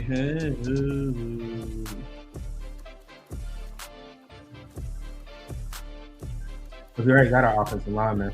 Yeah. I would say this: if everybody's so gun-ho about us getting another wide receiver, I would go with the guy Taron Montgomery that you guys just said that was a splash out there at the Shrine. I mean, at the Senior. So I'll go with him right there. Yeah, I like that. I think he'll be. I don't think he'll be your wide receiver 1 or anything. We already got that. I don't even think he'll be your 2. I think he got that solidified too. But if you need that 3rd wide receiver to just make plays, I think he could be that guy for sure. So now we got 2 remaining picks, 199 and 235. All right, so we took wide receiver, edge, safety, linebacker, D-line, center. So this is where I did know we need a quarterback, but I don't know what quarterbacks are out there. Luke. I did not like any of the quarterbacks except for Cole Payton. Cole Payton, he was hooping that team. I'm not gonna lie. Whether it was in the game or in practices. Like they had a 2-minute session last practice where basically they put 2 minutes on the clock, basically did it like a real scrimmage, starting defense versus starting O. He was the only person to get the ball. First off, he was the only person to get a first down, and he was the only person to get in the red zone for that 2-minute drill. So I like him a lot. Go back to quarterback here. Also tackle. I think this is where you can start looking at maybe a guy to compete with not Moen. What's the other guy we got? Yash. But no, Yash is a free agent. I think they'll bring him back. I think they'll bring him back because of the Icky injury, and it shouldn't be that expensive. So the only person I've seen so far at tackle is Crownover. The I'd say it right there. Right here. But I think this might be a little early for him. He is at 211. 211. What are we at? 199. Okay, so this could be the range. I like Crownover. I think he's not there yet, but he showed a lot of. He was probably the best left tackle. I'll say this: it wasn't any pressure offensive lineman. So for him to stick out, he had to do something. I don't know, man. It's kind of hard. Because we could go here and then you can get a quarterback for the last one. Yeah, let's do that. Let's do that. All right, let's do that. And then I do have it up. Bleezo said get Lloyd or Chandler. I think that's the one that's from the Patriots in free agency. And then somebody else said CJ and Hunter 1-2 alone make this an A+ draft. Well done in the later rounds too. Yes, sir. All right, and then quarterback. I'll let you pick. Oh, he's gone. He's gone. Dang, that quick. All right. Yep. Any other quarterbacks you like? Like I said, the guys that I don't know. Yeah, so the Illinois quarterback I did like, he's gone now. This quarterback right here, he was decent. He was decent. Wasn't like flashy, but he was very decent. Okay.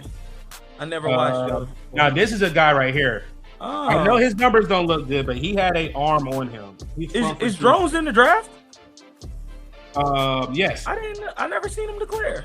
Yep. Oh, well, he was at the combo. Oh, okay.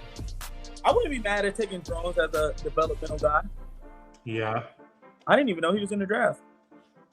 Like I said, I know this one, but it's just I wouldn't be mad at him either. It's just a figure for me. He has an electric arm.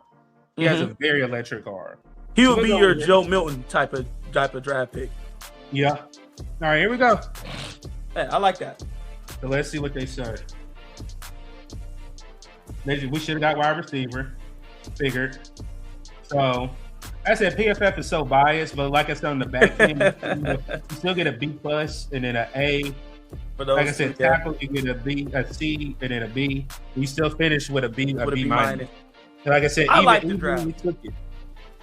I think personally, if you're looking at this, you get 3 starters, maybe 4 if the Hunter can take somebody's spot.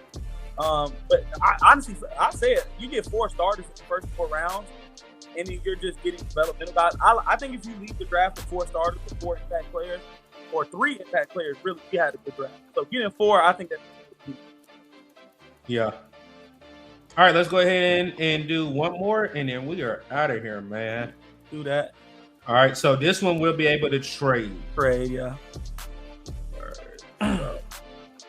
Dude, before we started, are we trading before the draft starts? Because once the draft starts, you can't move up if you're trying to go in a certain round or certain pick. So for me personally, like I said, I would trade back for up. But if you have somebody to move up for, I'm down to do that. All right, no, we'll move back. Like I said, this is 1.0, so this is just going off tidbits that we heard. So let's go ahead and start it, and let's see what we get offered. So we only got 1 trade back. Do you want to force a trade back?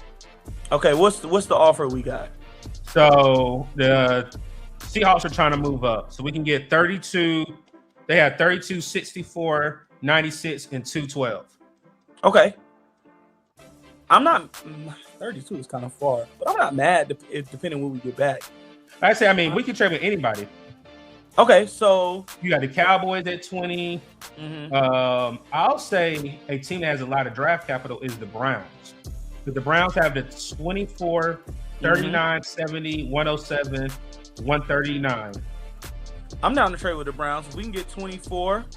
Okay. And what do you think? What's for sure 170? I do 24, 70. Let me see. For the 19, okay. Give them 83. And then get another 100 pick. Yeah, that's all. Down to be good. Yeah. 139 for. Yeah, you did that one before. Is good. 199.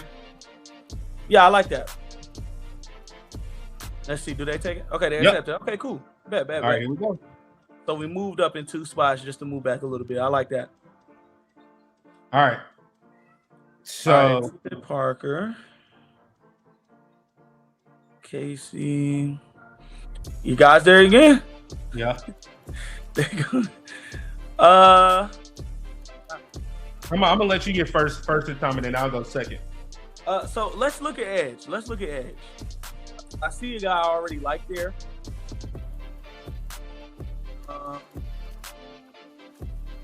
Okay, cool. So I'm gonna say let's go with Akeem Messidor. He's the older guy. Akeem Messidor out of Miami, that edge rusher. Okay. Yep. He's an older guy, but dog, he was dominant. Correct. A lot of him being older had to do with him playing a little bit of D tackle at West Virginia before he transferred to Miami. And then he got hurt 2 years in a row. He had a torn ACL, missed a year, missed part of the year, coming back last year. Finally fully healthy, and he dominated this year. So I like that. All right. So we got our pass rusher.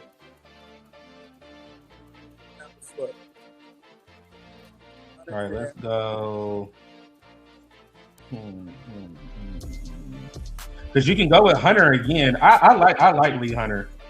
Me too. I do too. Let's go corner. No, let's go safety. Okay.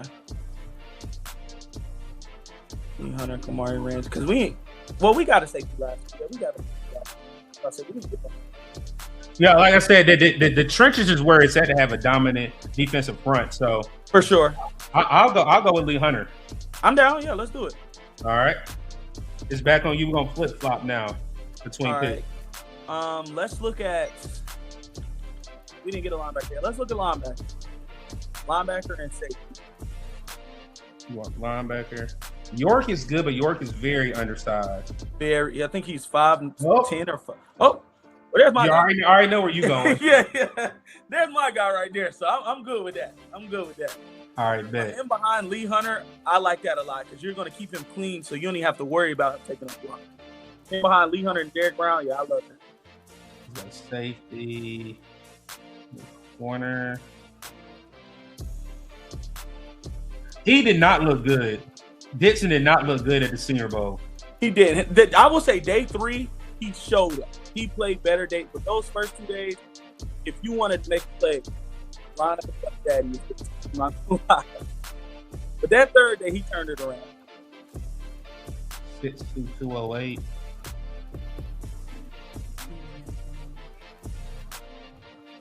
I like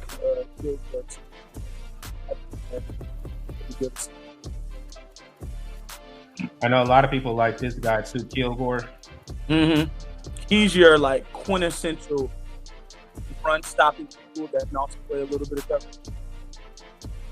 What did that best available? Let me see. Oh, Raritan. I haven't watched a whole bunch of Eli Raritan, so I don't have too many comments. But I'm not mad at adding tight end. I said it's just doing it differently because we took a tight end later, so I'll go tight end right here. Okay, bet. All right, back on you. So we got edge, D-line, linebacker, tight end. Let's look at safety and wide receiver. Or actually, let's look at interior offensive line. We have a interior. We didn't get one. Yeah, I just thought about that. Okay. That's where yeah. Yeah, we're gonna need that. Pat is not bad either. I was gonna say he was pretty good. He was definitely pretty good for Indiana. Who else is on there? If I had a choice right now, I would say Pat. I do like Parker's Brelford, but I would probably go with Pat also. So I'll go with Pat first. Okay. We already got a linebacker, so Yeah. Did we get a safety yet? No, we have not. We have not got a safety.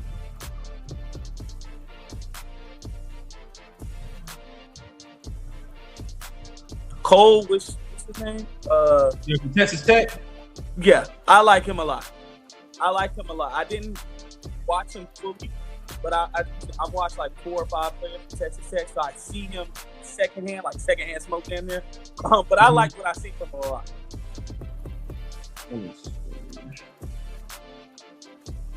He's still there too. I'm telling you, that guy is not going to be. Yeah, he's not going to be there. Yeah, that's the thing. He's not going to be there. That is wild. All right, It's so let's interesting go. that they didn't update it after. They updated on the 29th. Oh yeah, so he's not going to be there. He's not going to be there for sure. It's on me. Yeah, it's on me. Yes, on you now. Let's look at wide receiver. We haven't added a wide receiver yet. Probably don't. I know Montgomery be there, but let's pick somebody else. Okay. Chase Roberts is nice too. I have not watched Chase Robinson. He was here. He was here at the Shrine Bowl. Okay. He was good. Okay. I'm not mad. What's his game? Measurements wise, 6'4". He's long. He's like another Jalen Coker type. Mhm. I think he's just more polished. Went against better competition. That's the reason why he's more a polished wide receiver. Yeah. I can say we can put him at the slot and then just go big all across, if that makes sense. Yeah, I like that because it seemed like Bryce has a little bit of trouble targeting smaller receivers. So I do like keeping size there. That's why I like talking about the last. I think he's 6'1" or 6'2". So I'm not mad at. We can go Chase here. All right. And then the last pick, I bet you he's gone. Yep, he's gone again. Is this the last pick already? This the last pick. Yeah. What you thinking? If we need a quarterback, let me see. We got center. We didn't do a tackle. Yeah, we didn't get a tackle yet. 6'6", 325. And most of the time, Nebraska and Wisconsin have good. Yeah, for sure, Wisconsin. For sure. Oh, Pounds is here? Yeah. Pounds was at the Shrine Bowl, but they couldn't get his helmet because of the storm and all that. So I've heard this name before. 6'7", 349. Michael Pettis. I have not heard of him before. I've heard. What's he play, right or left? Right. Right. Okay. So he'd be like a Taylor Moton. Yeah, a Taylor Moton replacement. Yeah. All right, let's Not see. mad at that at all.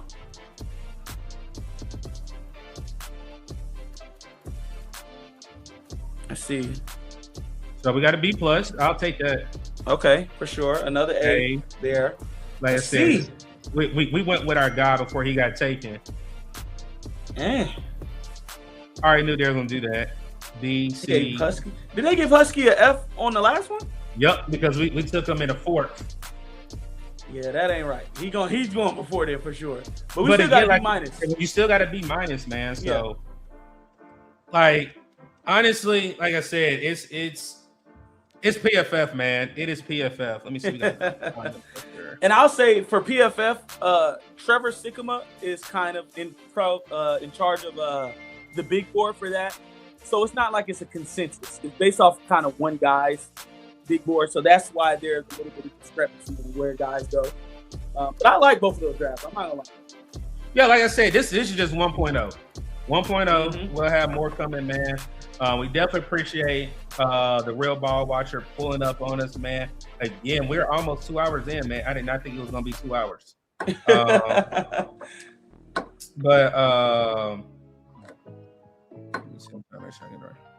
Yeah, so go ahead again. Like I said, if you guys missed the beginning of it, we had the Real Ball Watcher join us. We gave you guys 6 players to look out for head into the NFL Combine.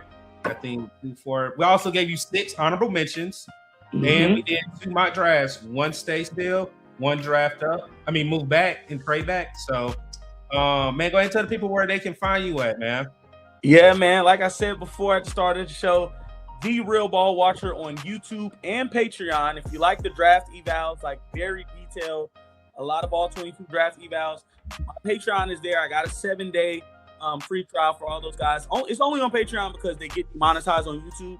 So to protect my page and protect the income we do got, the little income we got, I put it on Patreon so it's no monetization problem. But yeah, the Real Ball Watcher on YouTube and Patreon. If you're looking for me on Twitter or X for any cut-ups or anything like that, it's at THARBW, The Real Ball Watcher. It's pretty easy to find me. So yeah, appreciate you having me on, man. I appreciate y'all rocking with us. We gave y'all damn near a month of content. Yes. So I hope y'all liked it, man. I appreciate being up here. I'll come up here anytime you need me, brother. Yes, sir, man. I definitely appreciate it. Like I said, we'll probably have 2.0 after the Combine. Definitely gonna have my notebook with notes and everything to compare from what I saw at the Shrine Bowl, what Real Ball Watcher had at the Senior Bowl, and then we'll possibly have 2.0 sometime after the Senior Bowl. We'll probably have a beat writer up then. So you guys already know the beat writers that we got. So and then we'll definitely have an open panel. I had a lot of people ask. We'll have an open panel for a mock this year as well. We didn't do that last year. So yes, sir. It's your man C Dougie here at What's Up Doug, man. Again, the Real Ball Watcher joining us. Again, if you guys are not or have not liked, shared, or subscribed to What's Up Doug or the Real Ball Watcher, definitely go ahead and do so before you head out and enjoy your Super Bowl Sunday, man. It's your man C Dougie here. Until next time, be safe, stay blessed, peace, keep pounding. You already know what time it is. Hey, let's go. What up, Doug? It's your anthem, homie. Let's do it. What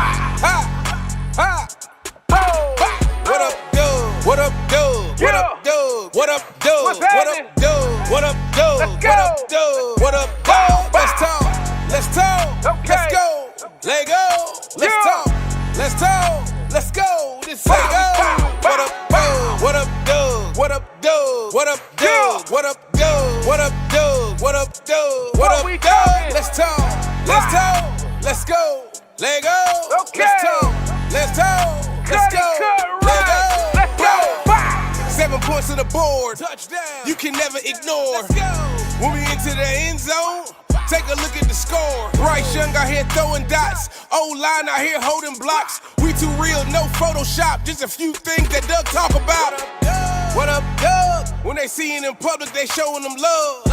Uncle Quan, what's up? Panther Nation, it is time to go up. Really in the field capturing, acknowledging players who talented. Doug is bringing the analysis. The defensive beats when they tackling. The front 7 rush got them panicking. The pressure's too much, they can't handle it. You coming to Bank of America Stadium, this is where it get challenging. You hear this song, it's time to tune in and turn it up. You gotta turn it up. If you listen and saying what time with me is, we all repeat and we scream. What up, Doug? What up, Doug? What up, Doug? What up, Doug? What up, Doug? What up, Doug? What up, Doug? What up, Doug? Let's talk. Let's talk. Let's go.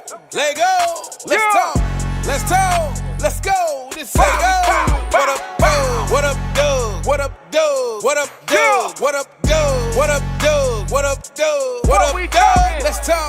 Let's talk. Let's go. Let go. Let's talk. Let's talk. Let's go. Let go. Let's go. Shout out to my man, What's Up, Doug? Make sure y'all tune in and tap into his journey and everything that he's doing. Carolina forever, Panther Nation. It's go time, let's go. What up, Doug? Bow, bow. What up, Doug? Bow.